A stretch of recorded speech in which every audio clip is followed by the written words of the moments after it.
you cross the Pool Bridge above the Tor into the junction, the end of the North Devon line.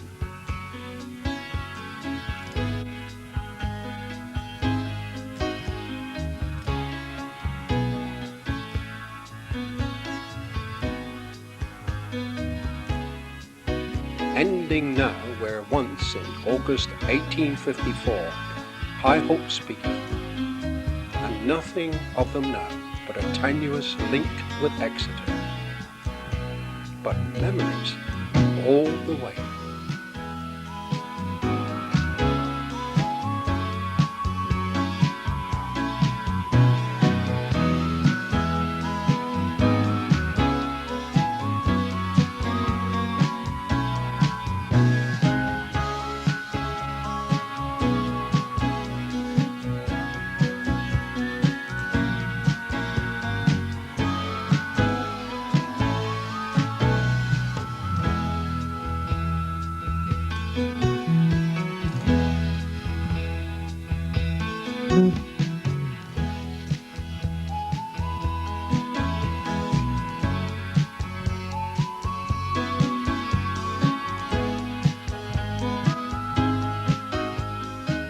Steam traction never fails to invoke a memorable response.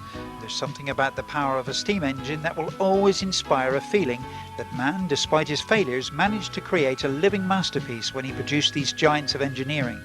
So much so that today, as the world faces the 21st century, steam still holds a vital place in the memories of our hearts and the archives of our heritage. This film pieces together, with the aid of unique Archive 8mm footage, a portrait of the Exeter, Barnstaple and Ilfracombe railways. Inspired by Braunton's Victor Thompson, the images will take us on a journey into the past and back along some of the West Country's most beautiful North Devon lines. The Exeter to Barnstaple Railway, still in operation today, has been lovingly named the Tarka Line, since it spans part of the Tarka Trail, a long-distance route of some 180 miles that is frequented by walkers, cyclists and regular train services through countryside so beautiful that it partly inspired Henry Williamson to write the novel Tarka the Otter. The journey begins at Exeter Central Station of the former Southern region, and as expresses move slowly down one of the steepest gradients in the West Country towards Exeter St David's, they were often headed by two G6060s acting as returning banking engines ready to haul the next express back up the incline. From Exeter St David's, the train headed towards Cowley Bridge Junction, leading to Newton St Sires, opened to serve the village of the same name in 1851. Today it is one of the line's request stops. Crediton is a quiet country station, but in 1928 staff issued 19,788 passenger tickets and received an annual parcels delivery of just over 10,500, giving some indication of how times have changed as railway systems have degenerated. Yeoford was a busy interchange station until the end of the steam era, with extensive sidings and freight traffic. Today, another unstaffed halt.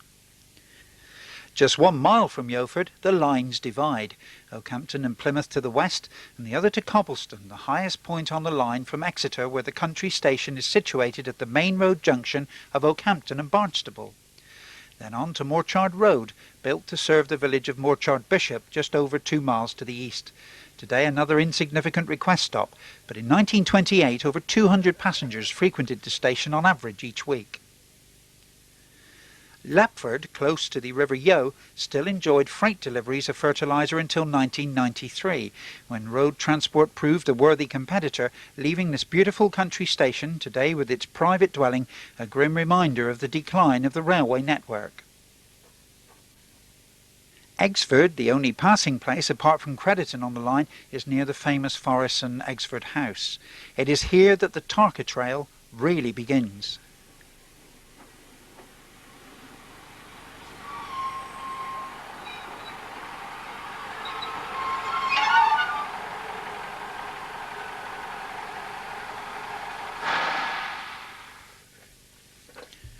Near Junction Pool, mentioned in Tarka the Otter, is the station of King's Nympton, just a little way from the Nympton Park estate owned by the Wildfowl Trust.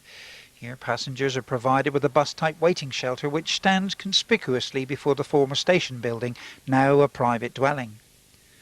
Portsmouth Arms was named after the 4th Earl of Portsmouth of Exford House, and the station has, since the decline of steam, gradually been relegated from a busy country station to an unstaffed request stop. Umberley Station was the beginning of the part of the line to Barnstaple known as the Tor Valley Extension, opened in 1854. In 1936, well over 200 passengers a week used the facilities, and the station had a very busy freight section, including livestock. And finally Chapelton, dating back to July 1857 and situated on a limb with hardly a dwelling in view other than the old station house, which is now a private dwelling. The station comes alive on one Sunday in each year when the steam fair is held nearby and numerous visitors arrive on the special rail service.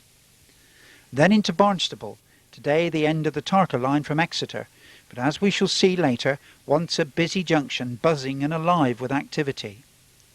And it was just over 25 years ago that Victor Thompson was so concerned about rumours of the possible closure of the line from Exeter that he made a film of the journey, a visual memory of the line he so loved.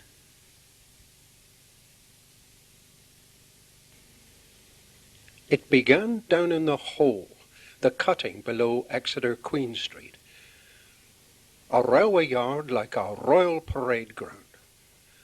For all the majesty of the Southern came here, King Arthur, Sir Kay, Morgan le Fay, a sort of turn round table after the crusade from Waterloo.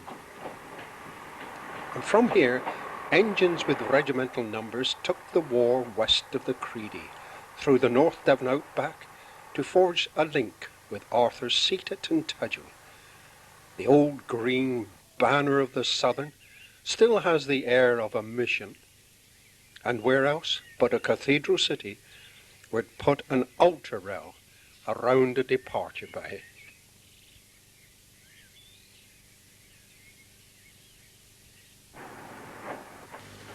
But Camelot has been lost. The links are overrun. The furthest outpost pushed back to Barnstaple. But you still drop down from Central along the right-hand curve of the Exeter Incline to dive through 200 yards of echoing tunnel. A squad of banker engines patrolled it, escorts for the Devon Bell, the Atlantic coasters. And driver Proust remembers the double-headed blast bouncing off the roof, swamping the cab, and knocking a young fireman flat with noise.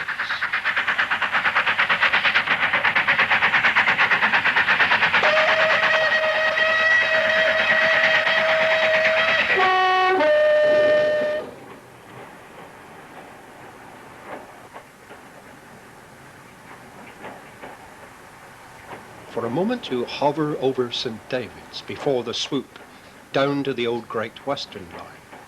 Brunel's 6-footers lorded it down there, granting a passport to southern trains from here to Cowley Bridge. So you come into St. David's with that keep to one side, immigrants only feeling reserved for platform 4. For God's wonderful railway is still there, as plain as the concrete letters over the station entrance. Too deep for new brooms. The intercities clatter up from Cornwall, bound for stops with the old western names, Cheltenham, Westbury, Reading. The old water tower is a monument to the steamers, when long-distance crews bedded down in it. Dormitories, roofed over with a few thousand gallons of water. New men were warned, if you have to get up in the night, don't pull anything. There's no steam to smother the footbridge, but enough sunlight and suitcases to give that old excitement of a mainline stop. And you'll remember a different time, a time beyond compare, when high days began on high platforms and ended with a flash of sea green beyond the lattice work of the home signal.